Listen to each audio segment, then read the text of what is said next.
You're listening to Pneuma, the crossroad of science and enlightenment. This podcast is a place where science meets soul and healing meets hope, where the latest in science meets ancient wisdom to illuminate the path toward healing and transformation. We break through stigma and misinformation to explore the transformative power of psychedelic therapy, holistic health, and the mind-body connection. Through stories, insight, and expert conversations, we provide practical solutions to help you reclaim your mental health, embrace your spirituality, and achieve true enlightenment. Hosted by Alan Wiederhold, author of the book Walking in the Garden, Discovering God Through Psychedelics. Alan is the consummate explorer, passionate about empowering others to embrace the divinity of their true selves, as well as the founder of Pneuma Health, whose mission is to restore and transform lives. Here's your host, Alan Wiederhold. Welcome back to Pneuma, the crossroad of science and enlightenment. Today, I'm sitting down again with Victoria. Say hi, Victoria. Hi. For part two of our conversation, and this time we're going to take a look at the New Mexico bill that just happened. I mean, from the last time that we spoke, there was a lot of things that were going on. I mean, Oprah was talking about psychedelics with Michael Pollan. New Mexico, we had kind of briefly talked on our last podcast about what was happening over there. And now this Psilocybin Medical Act, it's gone through all of the legislative channels, if you will. And I want to talk about that because this is more than just a state level bill. This is a signal that it's kind of a movement in psychedelics and it's evolving fast. And the lines between science and policy and healing are starting to blur. But let's be real. It's complicated. What does it actually mean for a state to decriminalize therapy? And what are the ripple effects? What should we expect when we're looking at legislation like this? So today, we're going to unpack four critical conversations. New Mexico Psilocybin Act. What is decriminalization? What's legal? What is medical? What is the difference between it? And why does it really matter? What do employers and employees why they should be paying attention to this, and why does it matter? From mental health to legal to future coverage, we're gonna kind of get into all of it. So welcome everyone to Pneuma, and welcome Victoria to the show. Thank you so much for having me, Alan. I'm so glad to be here. Absolutely. So let's jump into it. So the last time that we spoke, there was kind of a lot going on, as we had talked about, and you and I were really just kind of tapping into what was happening in New Mexico. And now it seems like some things have been happening there. Right. So the New Mexico Medical Psilocybin Act has passed out of the House and the Senate. It's now on the governor's desk, and she has until April 11th to sign. Even if she does sign, in New Mexico, like a lot of other states, she has the ability to line item veto. So there's a lot of advocacy going on right now, not only to prompt the governor to sign the bill. We know this is her last term. We don't know what her political goals are after this. So we want to reassure her that this has the support of New Mexicans across all parties and across all aspects of society while she makes this decision. We also want to encourage her to sign the bill as written. There are some financial aspects to this bill that are going to affect New Mexico's budget. Specifically, as we talked about last time, the New Mexico Medical Psilocybin Act includes two revolutionary legislative elements, an equity fund and a research fund. New Mexican senators and House of Representatives members have stated, we want psilocybin access in a medical context to be equitable. Now we have to fund it. So everyone is encouraging the governor to take a hard look at this legislation, understand its revolutionary aspects, and not only legalize medical access to psilocybin under certain circumstances, but invest in it. And that's the difference. So kind of walk me through what that looks like, because as we were kind of talking about in the beginning, I mean, this is like such a different shift. I mean, we've seen Oregon, we've seen Colorado. It's like every state has kind of their own versions. Why is this one so unique? And to me, I mean, it just sounds absolutely incredible that we're investing in the future with having these two funds. Right. So New Mexico benefits from the advocacy that happened in Oregon and Colorado. And we've had a little bit of time here to see what has happened in Oregon and Colorado, how access is starting to shake out, and what it is that we might want to do differently as a state that's very rural, that has a very diverse population, and that has some language and financial barriers to treatment that might not exist in the same intensity in the rest of the country.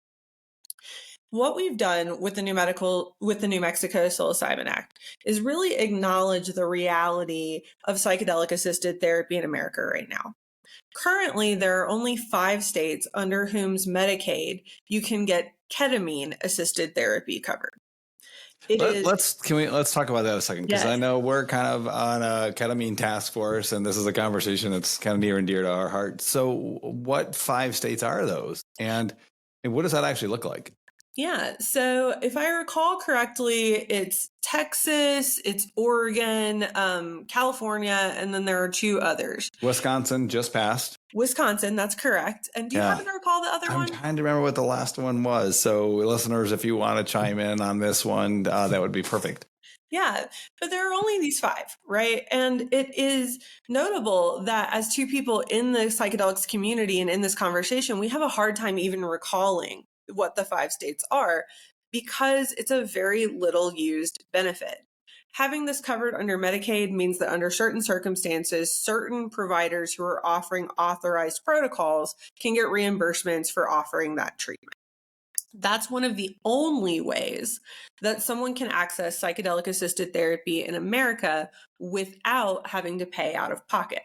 And that really is Spravato. Right. I mean, so when we're talking about ketamine, there's intramuscular, there's the lozenge, there's the IV, and then we have Spravato. And Spravato really is the only one that we're talking about that's actually covered under insurance. Right. There are so few ways that people don't have to pay out of pocket. There's the VA program that offers a standard protocol of IV ketamine, and then there's these 5 states that offer their ketamine assisted therapy via Medicaid through the nasal spray Spravato. It is incredibly complicated as an individual person to get a reimbursement back for funds that you may spend on psychedelic assisted therapy. And this is despite the fact that you treating your mental illness has an economic benefit to all of us. We know that healthier, happier people are more productive people. And yet we force everyone who needs this particular kind of treatment to pay out of pocket to become that more productive member of society. This is deeply unfortunate. And when we talk about something like psilocybin access, that's still even further away than ketamine. We're just now seeing the first FDA products start to make their way through the trials and maybe eventually get approved. We have a long road in front of us before anyone gets a reimbursement for psilocybin assisted therapy. Yeah, and it's funny because as I think about that conversation, I remember talking to someone actually a couple weeks ago. They had purchased Numa. They were super excited about trying it. And then they went to the website and there was a reference on there for psychedelic therapy because the origin of how we created was really just for post-therapy benefits. And it was really cute because it was a really great conversation. And then she said, I also noticed, and she got really quiet and whispered, and it said psychedelics. And I was like, well, it doesn't have anything in it. And it was just, so we can't even have the conversation without whispering or worrying about what other people are going to say or think, because it's still, there's a lot of stigma in what plant medicine offers. Right. And so New Mexico acknowledges within its act that not everyone is going to have the resources to pay for this out of pocket. And that doesn't mean they don't need the medicine. Everyone at all aspects of society is affected by these conditions like major depressive disorder and PTSD that are designated under the act. And there has to be a way that everyone affected can at least try to get access. The Equity Fund is the first time we've seen a legislative recognition of the fact that psychedelic assisted therapy is a community issue. It's something that we all need to be invested in if we're going to solve our mental health crisis. So because we've acknowledged this, we've gotten past that idea that this is some kind of luxury that rich people who have problems can afford to do something about. We are now in this position of saying, hey, state, we've shown that there's bipartisan support for granting this access. What we are asking you to do now is invest in it. Put your money where your mouth is. Don't be the kind of mental health advocate that only talks about it. And spend money on helping the most vulnerable members of our society get healthier and move past the conditions that are affecting them. So this is unique because it's bipartisan. One, I mean, when we watched this thing, it actually kind of went through pretty quickly. Like it went really through did. both committees, went through House, went through Senate, landed in finance. I mean, that was all within like a couple. I felt like it was like a month, and then it was like all done. I'm sure it was longer than that, but it felt like it was pretty quick because it was bipartisan. Right. And I have to say, it's very much like Sabrina Carpenter. You know, you have to work 10 years to be an overnight sensation. There was so much advocacy, like the New Mexico Psychedelic Science Society started in 2019 to start building this bill. There has been so much advocacy from Soul Trip and Las Cruces. All these organizations started years ago, and they started pushing the ball before anyone could see it. And then the right bill at the right time with the right sponsor lands in the New Mexico Senate, and it moves through like wildfire. Only 12 legislators in either the House or the Senate, so both chambers combined, only 12 people voted against this bill. Wow. The will of the people has been very clearly expressed through their representatives. This is not something that we can debate anymore. And we're just hoping that the governor takes a look at that bipartisan support and sees this is overwhelmingly what New Mexicans want and so many New Mexicans need. So how is this, again, when you kind of look across the entire world, there's 240 different studies, I think, that are going on right now with all versions of entheogens and ethogens, and we can talk about and pathogens. We can talk about all of that. But I think there's 14 states right now that have some level of decrim, or they're legal, as we know, in a couple, some that are don't ask, don't tell, we'll look the other way. I mean, it's, but how does each state look at that? I mean, do you have any kind of an idea of like, because I know like with Maryland, you know, we're looking at decriminalizing. So what does that really mean to the average person when we say that it's decriminalized? Or what does it mean when it's legal? Or what does it mean when it's like Louisiana, where it's just like flat out, we're not going to ban everything?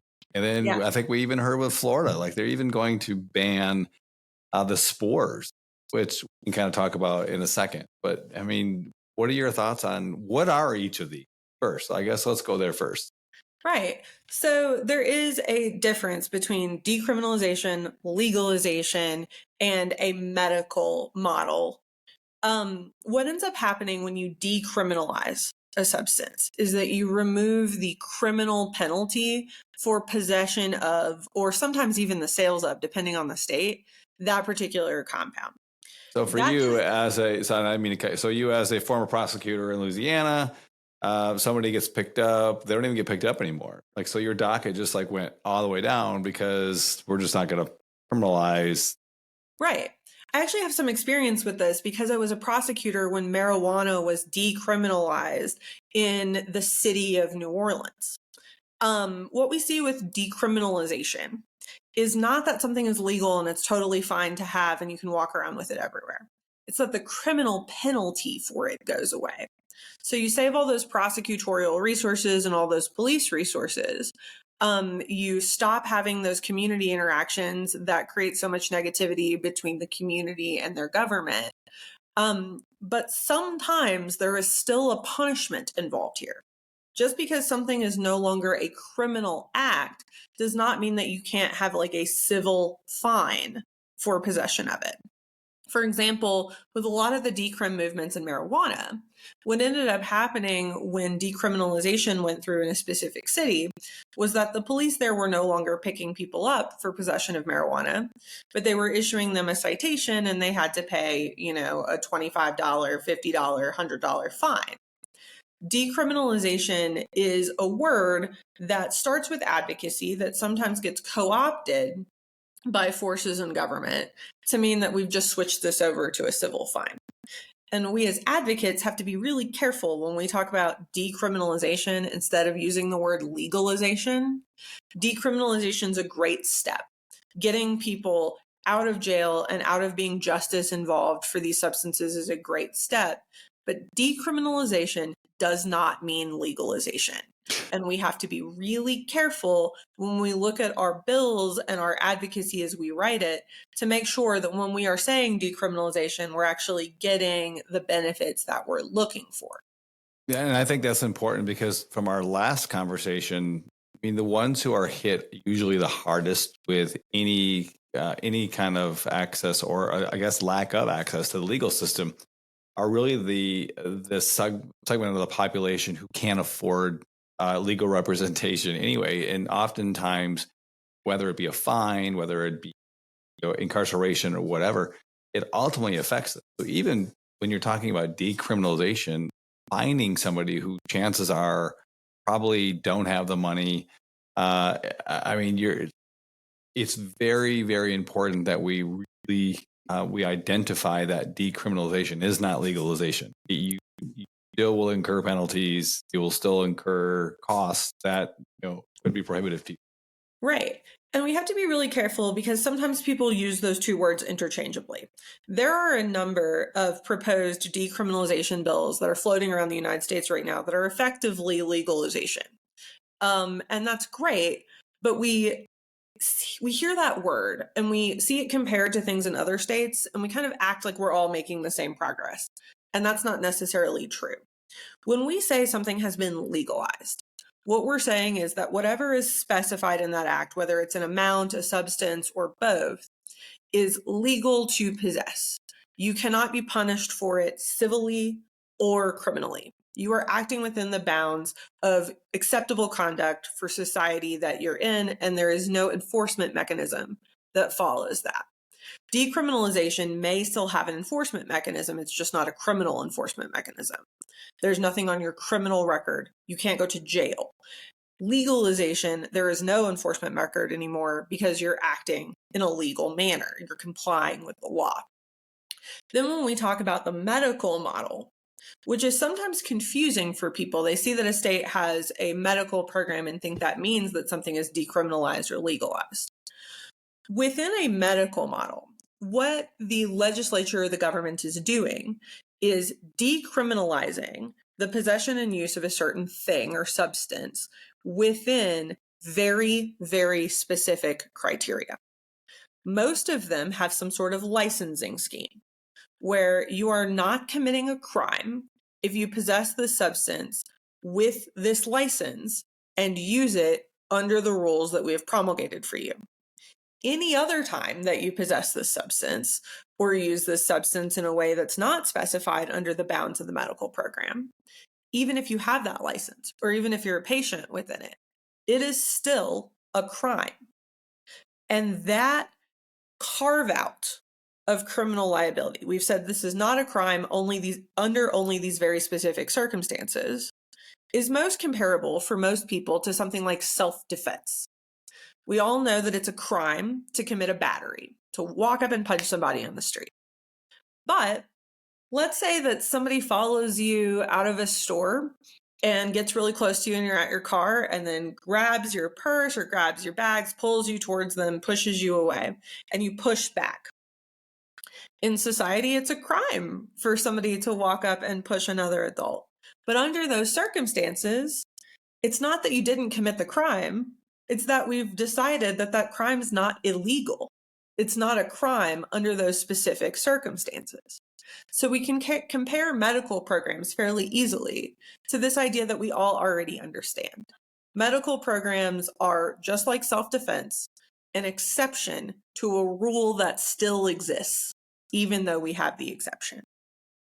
So I think of a couple of things. So in the late 60s, we had several of the credible organizations that were doing psychedelic research that would have had the medical model. I mean, they had clearance from the government. They were very controlled studies.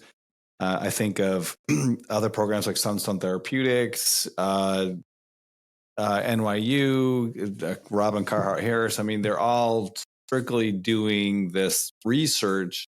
And they've been given government clearance to be able to handle this kind of medication. But I know that when the 60s, when we had Nixon with his Schedule 1, basically all of these places got a letter that said, no longer could you have any of these illegal substances. So they went from the medical model overnight to basically there was no more medical model when we rescheduled. Is that a fair? Right.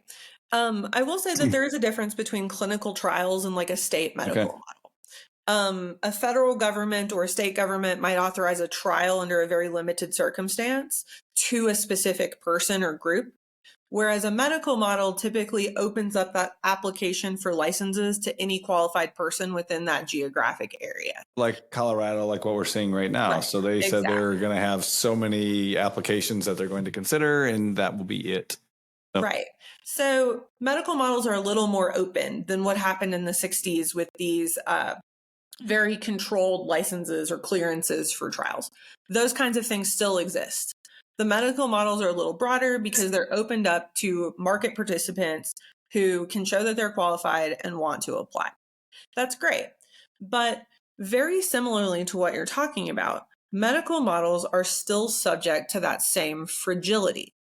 The idea that a state can pass a specific version of a medical model and then grant their licensees the ability to do this, and then the next legislative session take it all away and say we don't want to do this anymore, is still very real. It's why legalization is often the ultimate goal for a lot of advocates, whether they come to this through the decrim movement or through the medical model movement or some combination of both.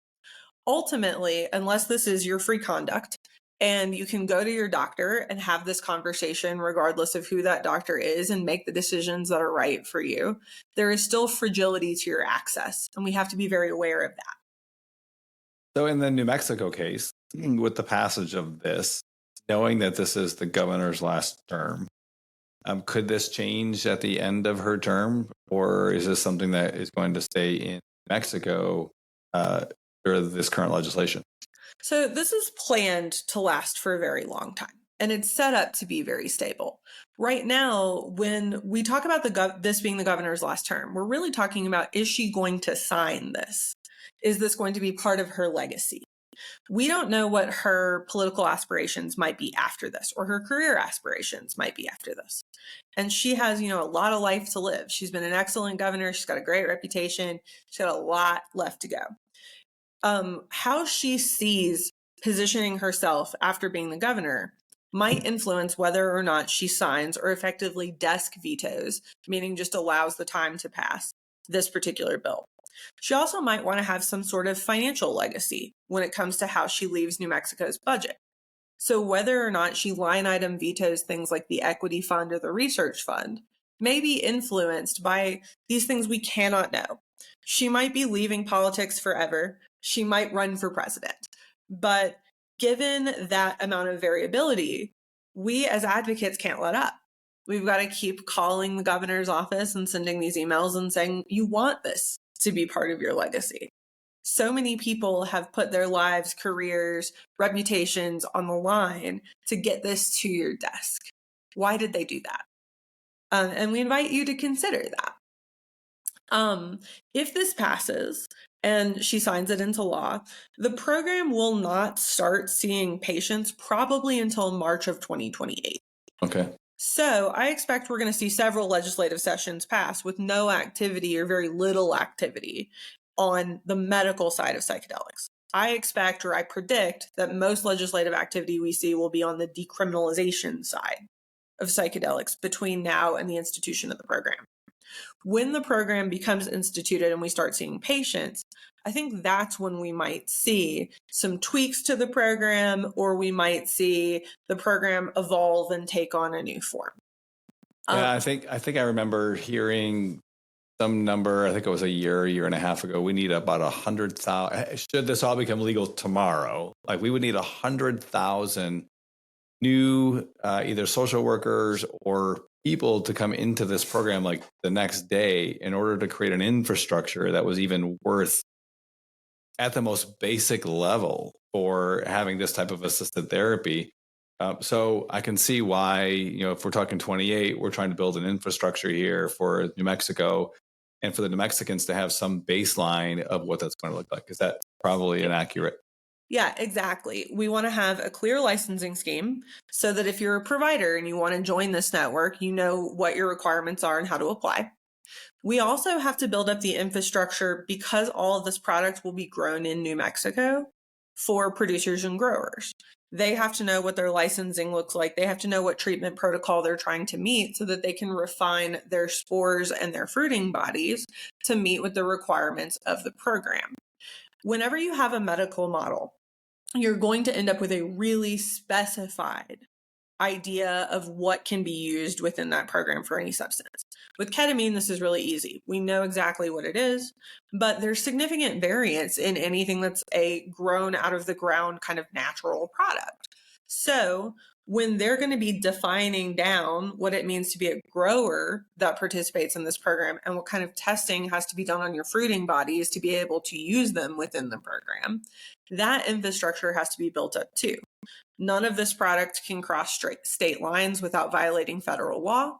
So all of that has to happen within the agricultural community of New Mexico. And we've done a really smart thing, I think, in giving people all of this time. I've heard a lot of disappointment expressed around the idea that the program will not officially start until probably December 31st, 2027. Technically, it could start earlier under the bill, but that's the date. That's the drop dead date. And then the first patients will not be treated until 2028. I understand that disappointment. I really do. And it can feel like that's forever away. But when it comes to refining spores, refining dosing protocol, building a testing infrastructure, letting people apply, selecting the correct licensees and the correct growers, and getting those first patients through the door, that is a rapid fire timeline. It's enough time, yeah. but it's not more than enough. Well, it seems reasonable. Again, I know we all want things tomorrow. Like that's what we do. But it seems reasonable to me because you have to vet who is a responsible grower, who is not, building the testing infrastructure, all of the things that we wouldn't even consider because, again, it is agricultural. And as we're even talking about this, I'm thinking about just all the different kinds of spores that there potentially are. Some are stronger, some are weaker. I think the dosing protocols behind that. I think about my TikTok page when I talk about this a lot. I always have like hey man, we have shrooms, and so I think about that. Like I think about the guy who's selling the shrooms as opposed to a responsible medical model of somebody that's going to be able to replicate a reputable product every time instead of just somebody out of the back of their truck. Exactly. And, I want to express that I have a lot of respect for growers who are figuring this out for themselves, wherever that is. You take the risks that you think are appropriate for your own body and your own mind.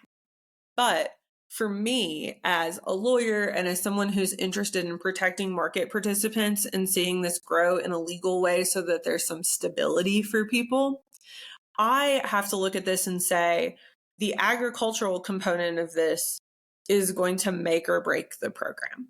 Whether or not we can give growers a reliable, a clear testing protocol, a clear ability to participate in the program is going to determine whether or not there's even enough product for patients to access what it is that they need to access and for our clinician participants to be able to maintain a stable and really long-term workable practice.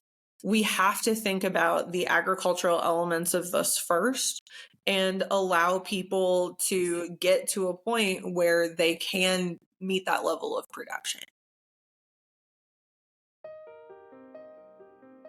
Thanks for listening to this episode of Pneuma, the crossroad of science and enlightenment. We hope you're enjoying the deep dive into psychedelics, neuroplasticity, and the path to transformation. Before we continue, let's discuss recovery. After powerful experiences, your mind deserves more than just rest. It needs real support.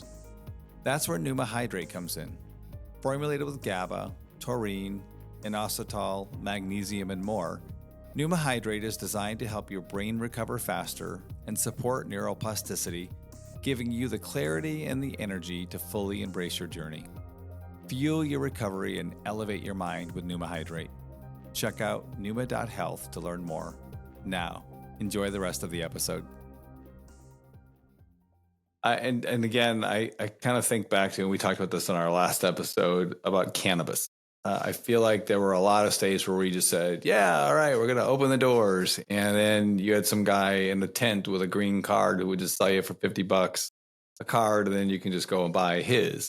Or I've seen in other places where you pay a fee, you get a checklist, and then you can take off with your chocolate bar.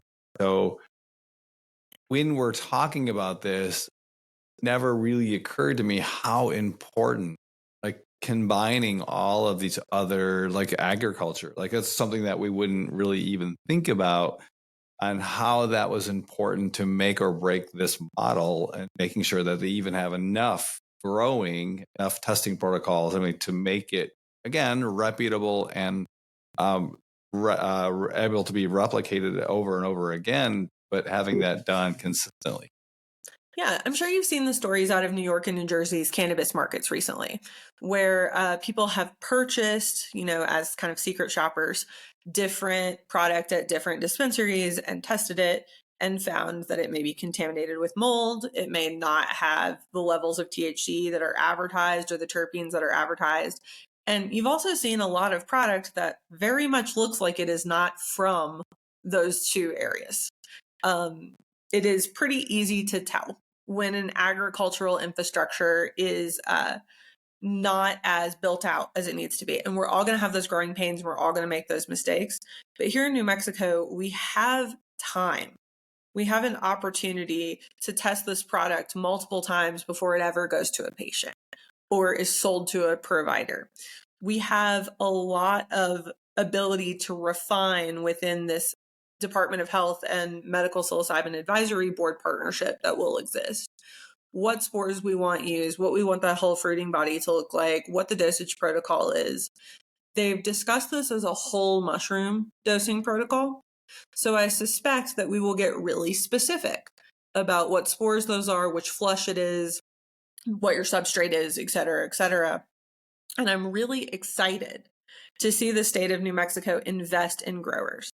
Oftentimes when we have medical models, the people that are left out of any kind of stability or profit growth that comes from these things are the agricultural people at the bottom of the supply chain. And here we have the opportunity to do the opposite. And I was thinking, as you were saying, that typically when you see bills that are being sponsored, they're normally by big industrial something, and the last one that is ever really considered is the grower, the farmer, the downstream vendor, if you will. So that is really unique. That's really great. But as we're thinking about all this from a legal compliance, again, we want consistency. So what does that infrastructure look like? Because I know we've had this conversation before where we don't really think about this. We don't think about the compliance the compliance side of things and an infrastructure. We wait until after, and then we're like, oops, really probably should have thought that through first, but we didn't. So why is that important? So as a lawyer, I think I can acknowledge the fact that I am biased towards compliance. I want people to follow the rules. I have seen the consequences when you get sued after you don't follow the rules and how expensive it is. So much more expensive not to comply. But on a very baseline level, compliance infrastructure is important for efficiency purposes. There's been a lot of talk about government efficiency recently. And one of the biggest elements we leave out of that conversation is how efficient is this government at motivating proactive compliance versus punishment. It takes a tremendous amount of resources to enforce regulations. So we have to structure them such that there is motivation to comply before you get an enforcement action. Well, and I think oftentimes too, there's so much like variation of what is law, what's not law, what's compliance, what isn't compliance. Don't ask, don't tell. I mean, we're seeing a lot, in the employer space with employer health plans being sued for lack of disclosure or lack of thing. It's almost to me reminiscent and tangent of the 401ks from like 15 years when there was all this lack of disclosure. Employers are now being sued by their employees saying, hey, you didn't tell me where things were. So it could have just been as simple as I just didn't know. Like, I didn't know that I had to do that. So ignorance isn't always bliss here. It is not. There's a phrase that my mom always uses that's like, it's a penny smart and a pound foolish. What I see with a lot of businesses and a lot of healthcare providers as well is that legal's really expensive, and starting up a business is very expensive. So they look at legal and they go, oh, I don't need that until I get sued. And they leave that out of structuring the business.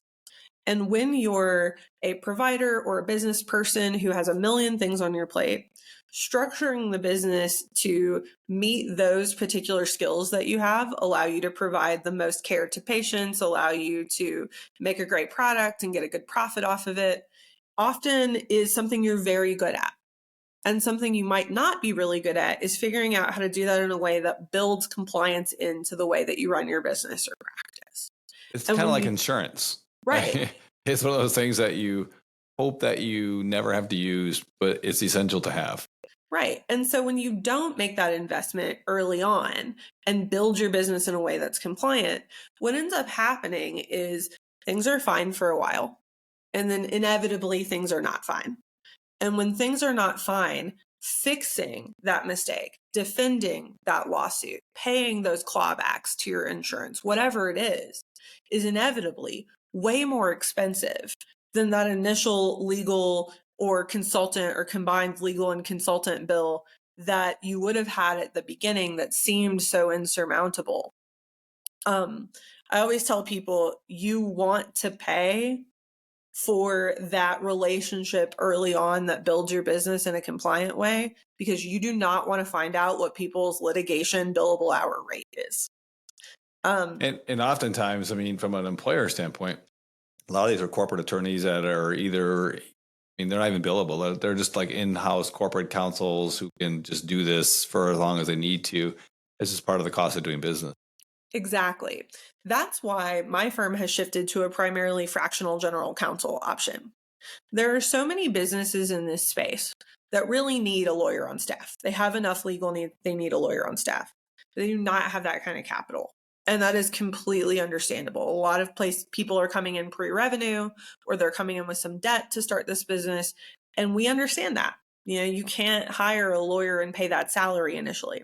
But what you can do with a firm like ours is you can pay into a monthly plan or quarterly plan that's customized for what you need, and be able to know what your monthly bill is going to be every month. Be able to pick up the phone and ask legal questions whenever you have questions. You don't have catch-up costs because these people are constantly involved in your business and they know what's going on. And you can just have those conversations and have that continuing relationship without watching the clock and wondering what that bill is going to be. You get to benefit from having a lawyer on staff without also paying a lawyer's full salary, because we have a couple of clients that are doing this, or a few clients that are doing this. That salary is divided amongst the entire coterie of people who want to work this way. And it's incredibly advantageous to the clients because they get that feeling of having a lawyer on staff and that kind of service. But it's incredibly advantageous to us too, because we can look at how many clients we can take and really devote our attention to without having to hustle for billable hours and maybe put your email to the bottom of the pile because there's a litigation deadline coming up. Wow. So that actually happens? Yeah. It's very interesting. I came from big law. I came from a giant law firm. After leaving state service as a prosecutor, I worked in one of the largest law firms in the United States. And what I saw happen very frequently in big law firms that were organized in this kind of billable hour model way is that your smaller client typically has more legal needs than your larger client. Your larger client typically has a GC on staff that you're working with for things that they need to outsource. But their legal strategy and their legal portfolio is being managed by somebody who's in-house. Because of that, and because they're controlling so much of your business, your smaller client who really needs everything done all the time, all at once, and who needs somebody who really detailed knows what's going on with their business, has trouble getting the service that they need out of that big law firm because that big client can demand so much time with their large book and their large cash flow. So you might get that email response 3 days later instead of a day later.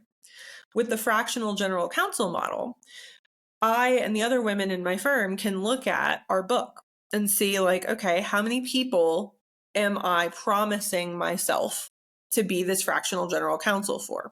How many people can I really guarantee that I'm going to respond to as fast as possible? How many people can I priority schedule a meeting whenever they need it with? And I can cap that number of clients. I can set myself a limit. And then when people want to come on to a plan like that, they really are getting the convenience of having me in their office. I sometimes will participate in corporate governance for people. I'll help them work out the structures of their things. A founder might come to me and say, hey, I want you to help me plan my succession for this business for after I retire. And we can do all of that because I already know what's happening within your company. I don't have to read a million documents and catch up every time and bill you for the 3 hours it takes to figure out what happened since the last matter. Wow. That makes so much more sense. And I'm surprised why more people aren't doing that. Yeah, it's a creative way of practicing law, and there are some reasons why it might not be right for you. Yeah. Like, there are still some services that we have to offer hourly because of how the courts track those bills, and we might be trying to pursue legal fees from the other side.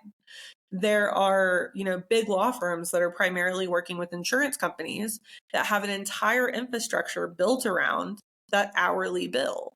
And the idea of switching to something like fractional general counsel just wouldn't work for the infrastructure that they already have. We are not the right lawyer for everyone.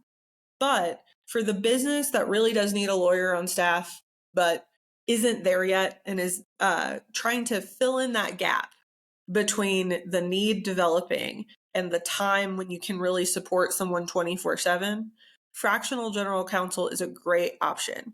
And a lot of businesses, especially small to medium-sized enterprises, never really get past that gap. And those are the businesses that tend to get into the most compliance trouble. They have all the needs, they don't have the lawyer on staff, and then this develops into very expensive litigation. So we've tried to... Yeah, as you're saying that, I'm almost thinking too, it's like, we'll just kick the can down the road. Or I see this a lot too with companies. Sales are not really growing the way that I want. So the first thing I'm going to cut is advertising. I want to cut my social media, or I want to cut my spend on attracting new clients, because it's like the easiest line item that they see, like insurance. Exactly. Like, looking at line items gets really complicated. We've tried to position ourselves in the market for people who did not have an option before. When you're in this gap and you have all these legal needs that are developed, but you do not yet have that kind of ability to pull in somebody as staff full time, there used to not really be an option other than hourly.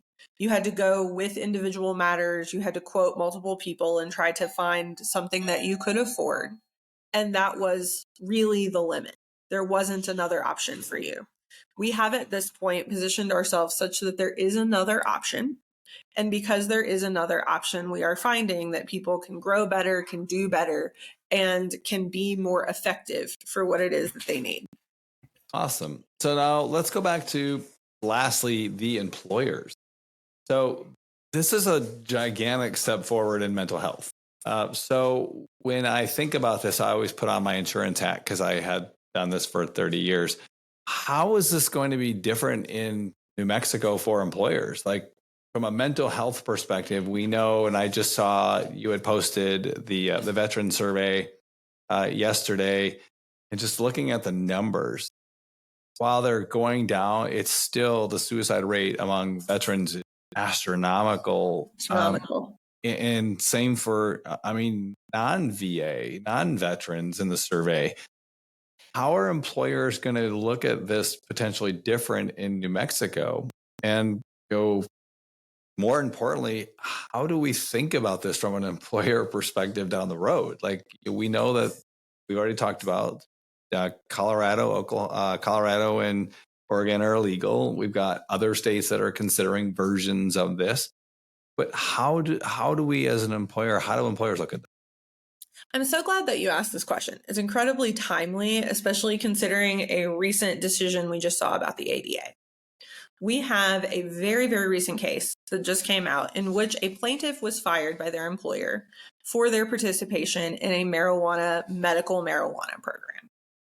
Within that medical marijuana program, this person used marijuana off the job. They never came to the job site impaired. Still, despite all of that, they were fired from their job and their claim under the ADA was dismissed. Their employer was allowed to do that. So patients need to be aware of the fact that just because there's a medical program in your state that allows you to access something does not necessarily mean that you are protected from your employer firing you for participation in that program. It is a devastating blow to employees who need to access these services to be the best that they possibly can be at their jobs. And it is where I think we will see the next round of litigation when it comes to psychedelic assisted therapy. Right now, we see a lot of free speech stuff and church stuff. I think the next round is going to be the requirement of employers to accept participation in these kinds of programs and whether that requirement exists. In New Mexico, what we have seen so far is that there's a lot of popular support for people participating in these programs. And psilocybin is a really good substance for something like this. If you're taking psilocybin under the protocol that's laid out in this Medical Psilocybin Act, you're in a facility with a guided person and you're not leaving until the experience is over. So there really is no danger that you're going to be showing up to the job site impaired. Nobody's giving you any substance that you're leaving the therapeutic site with. So for employers, this is an incredibly safe kind of protocol and option. So what we're hoping to see is, look, employers, we've set this up to be incredibly safe. And you now have this resource that's been shown to make your employees happier and more productive. You should support this. And you should consider adding this as an employee benefit, especially if your employees work in a very high stress field. We have this medical model where you're not leaving with any kind of substance, right? And you're not leaving the area where you're receiving treatment until after the experience is over. So there's no reason to believe anybody's going to show up to the job site impaired in any way as a result of their participation in New Mexico's medical psilocybin program. Which is so insane to me, because alcohol is 100% legal. And I can show up completely wasted and still be protected by the ADA and not have any problem. I just have to say that I'm an alcoholic. The other thing that, as you're kind of talking about this too, so every state has state mandates that go into their insurance, their health insurance benefit. Mm-hmm. So I'm wondering too, like, if this passes and this becomes part of the New Mexico state mandated benefits, that means that employers would have to cover this type of therapy. It would have to be covered under all fully insured medical plans. And that's where I think health insurance gets really interesting, because, Maryland has 54 state mandates that are completely different than New Jersey, which are completely different than Michigan, which are completely different than Louisiana, which are completely different than New Mexico. Mm-hmm. So New Mexico is going to have to look at the legislation and say, we think because this Medical Psilocybin Act was passed, the governor puts it into bill, into law, and we now are going to fund it. That means insurance plans may technically have to start covering it if it becomes a state mandated benefit. Right. I think we need to start having that conversation. That has not yet been part of the New Mexico medical psilocybin conversation at a very high level. Part of the reason for that is that Any FDA approved psilocybin products are deliberately left out of the New Mexico Medical Psilocybin Act. So anything that's approved by the FDA, and I know we have one that might be getting close, they're not part of the program. They're prescribed totally differently, and they're an exception. What we really need to see, and what I hope we'll see the next legislative session, if this is signed into law, is a conversation about interpretation of what has to be a state mandate and whether or not this needs to be part of that state mandate. We're not there yet, and I think it's going to be a much more uphill battle than just access. But I think we should do it. We've all, as a psychedelics community, really coalesced around the medical research that has proven that these substances are not just some kind of fun drug. Right. And they're not. And now that research gives us yet another tool in the continuing uphill battle for what will eventually, hopefully, be equitable access. This has happened incredibly piecemeal and incredibly step by step. And I think when we get to a point where we have evidence that the program is working and that there are more positive stories from people who are here in New Mexico coming out of the program, we're going to have a lot more ammunition to start adding to that list of state mandated healthcare requirements. Yeah, because as you're talking about that, I'm thinking of, ketamine. We talked about this earlier on. Spravato is the only one covered because it's the only one that's actually gone through clinical trial and had FDA approval. Everything else is not covered because it is an off-patent labeled generic drug that off-patent literally means not really covered for that. But this is a completely different ball of wax. Like this is, we're talking about stuff again, agricultural growing, something from the ground that was created that would be a completely different model from anything else that we've actually ever seen. The ramifications are huge. Exactly. When you're talking about an agricultural product, you start to get into like a lot of what we heard in the 60s about how can something that is just a plant that occurs growing from the ground be regulated by the government? And we're going to have to answer that question now. Yeah. We've gotten to a point where we're going to have to answer, how can a whole mushroom product that is not processed other than being picked and dried be considered a regulated product? And then once we get that thing regulated, and once we get our hands around that, how can we mandate that an employer pay for access under certain circumstances to that kind of whole agricultural product? Yeah, because then you're now asking the question chicken or egg, because in most states, you kind of get around the rules of growing your own bags by having the spores that have the potential to be a mushroom, but they're not. They're right. Just a spore used for medical research. And in Florida, just recently passed that they're even having spores illegal as well. And it's interesting the difference between like a spore and a fruiting body, right? We've seen people trademark certain spores and like names for them. I believe Wiz Khalifa has his own spores. These very slight genetic differences in psilocybin and psilocybin producing mushrooms are intellectual property, or at least potential intellectual property. And so when you have something like that, where I can say, my spore is slightly different than your spore, and I've trademarked the name, and this is my proprietary spore. And we know that in first flush, it'll produce mushrooms that contain this much psilocybin. And then in second and third, that will decrease by this percentage. Okay. If I want to protect my intellectual property, how does that become part of a regulated medical program? I don't think we know. And no. I think what we will eventually see, if I had to guess, and this is, me putting on my clairvoyant hat for a second, I think we will see certain spores identified by research institutions in states, specifically colleges and universities that are doing like large-scale long-term research on this. And then those spores will be required as the basis for the fruiting bodies that are accepted into the program. So going back to Mexico, to make the list, we would have to know, because it, again, have to be replicatable every time. It has to be the exact same consistency. So I'm sure that they're going to look at all of that for the IP behind it. I think so. And I think when we talk about the crossover of IP and psychedelics and medical models and psychedelics, what we're going to find is that those two markets are going to develop relatively independently of each other.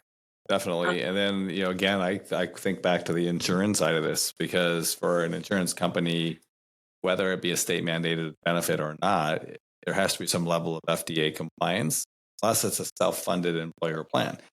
And then you have the problem of ERISA and being covered under the federal. And if they're still Schedule 1 drug, how does it get around creating the exception for coverage for an employer plan that technically has a Schedule 1 still attached?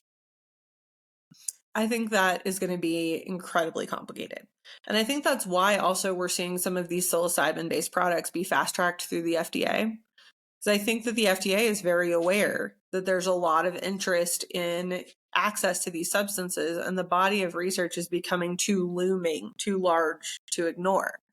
And as that continues to loom large, we have to do something about it before we lose our ability to do anything about it. Yeah, it's becoming a runaway train that I think the federal government is now starting to say, hey.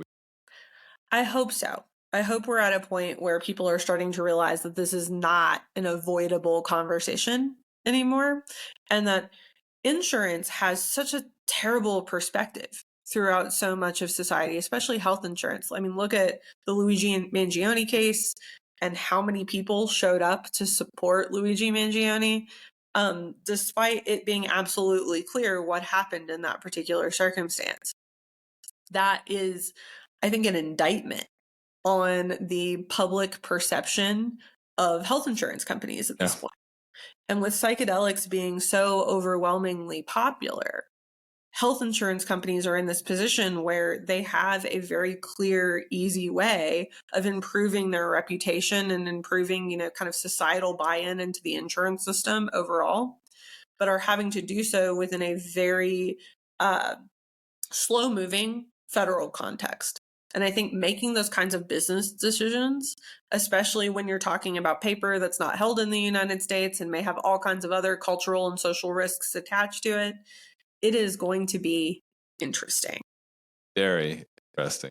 So yeah, again, because I look at this from a purely health insurance, been doing this thing forever, and then looking at how on earth are we going to make these things accessible and legal outside of the current frame that we have. It's almost uphill nightmare. It really is. Descheduling is the most efficient path forward, but I don't know that we're going to see descheduling anytime soon. Agree. And I think that even rescheduling, even like Schedule 3, a lot of people say that Schedule 3 is a massive amount of progress, and I agree with them. But I also agree with the decriminalization and legalization advocates that say that any schedule will inhibit access and will inhibit medical research. I think that they're both right. And so seeing how we untangle the web that we've weaved with the drug war in order to best allow people to access the medications that they need is going to be a 10, 15-year conversation. This is not going to happen tomorrow. Yeah, because it's taken us how long to get here? I mean, since 1971. So to be able to do this overnight is nearly impossible. Exactly. But that doesn't mean there's not hope. All of these state programs being successful are providing research that was previously not accessible to people elsewhere. And the more that we can add to this body of knowledge, the more weapons in their tool belt or more tools in their tool belt people have to make the argument that they should be able to do this in their state and that they should be able to start adding to that research as well. And then the case for descheduling builds and builds and builds in a less and less ignorable fashion. There's a lot of hope in the psychedelic movement. Hello, this is my cat. Her name is Lovely, and she will send you an invoice for her appearance on this podcast. Nice. But this hope, this joy that I have around the psychedelics movement comes from the fact that there's a real practical application to the data that comes out of these state programs, even if they're not as accessible as we want them to be, even if they depend on equity funding for people to get access, even if most patients, even 99% of patients, pay out of pocket. That's obviously not what we're shooting for. It's not the end. It's not what we want. But that data that comes out gives us a leg up towards the next argument that we need to make. People sometimes call this a slippery slope, but it's a slippery slope towards access and better health. And that's exactly the direction that we should be going. Again, I mean, when you think about how all of what we call drugs, so coffee, alcohol, tobacco, I mean, we're okay with all of those things. And it's not that this is a drug or not a drug, but I mean, that it just requires education like anything else. It takes time. The amazing people who are doing this incredible work on the front lines and behind the scenes, they're unsung heroes. As you're talking about this, I'm thinking of all of the interviews I've seen with Rick Doblin over the last 40, 50 years of his relentless pursuit of the betterment of society at so many costs. So much ridicule, so many interviews where he just had nasty things they said to him. And he just continues to roll with his mission. And I think that's what's happening. And it's really exciting to see how Mexico is taking really kind of the front of all of what is going on right now and running with a completely new and, in my opinion, better model. I think that it's one that really builds on the experts that came before us. I'm 34 years old. I turned 35 this month. And I was not even alive. I wasn't even a thought. My parents weren't even married when the previous psychedelics movement in the United States hit the wall that was the Controlled Dangerous Substances Act. There have been literal generations of people that made my life and career possible in the face of extreme ridicule, prison time. Some of them have been deported. There have been horrible consequences to talking about these substances and how they might be helpful for other people. The education and the legalization and the advocacy movements have come at an extreme cost to everyone that came before me. And now, as a human being who has a lot less at stake than the people who came before me did, who has much more acceptance and a much friendlier environment to talk about these things in, I just look back, and as sad as it is that we're not going to get this descheduled tomorrow, the indomitability of the human spirit that got us to this point is what brought me to psychedelics in the first place.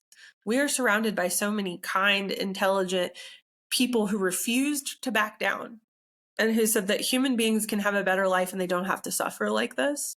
And I am just in awe that I get to be a part of the work that came before me and get to move this ball forward even another inch. There's so much hope.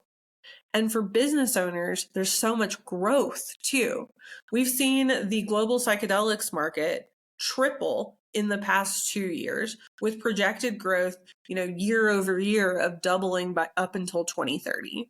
We're seeing people who are willing to take these risks and willing to join the chorus of voices towards the betterment of humanity, be able to do so while making sustainable money and building lives for themselves. We are part of something that's making the world better. And I am so thankful that people like you and other people have created this world that allows my generation to be a part of it. I am completely humbled by that conversation because it's something that you don't really ever think about. And I know that there are so many more generations, like you're saying, that were ahead of us. And I remember sitting down last year, I think it was May, with some of the OG, like behind the scenes, scientific, serious. I was in awe of the work that they did in the 60s, 70s. And talking about the filing cabinets of research that they had that was all scrapped overnight, just hearing the passion in their voice, even now, here we are, decades later, and they're still fighting the fight. Look at that in awe. And you never think, I'm part of that too. So thank you for that reminder, because we don't remember. And I know for many of us, we're not in this for glory. We're not in this for anything other than what the potential is for a happier, better humanity. And that's, at the end of the day, all we want.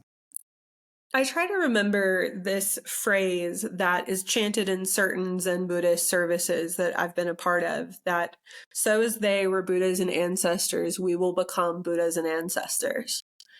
We're all part of this unbroken chain of humanity. that has gotten us to this point, good and bad, and will continue to improve or get worse based on our actions. We're not somehow different from the people that came before us. We are them. We exist because of everything that they did, and that next generation of psychedelics advocates is going to exist based on what we do now. And I'm so excited to get to be a part of it and get to meet culture bearers and intellectual bearers like you and so many other people in this space.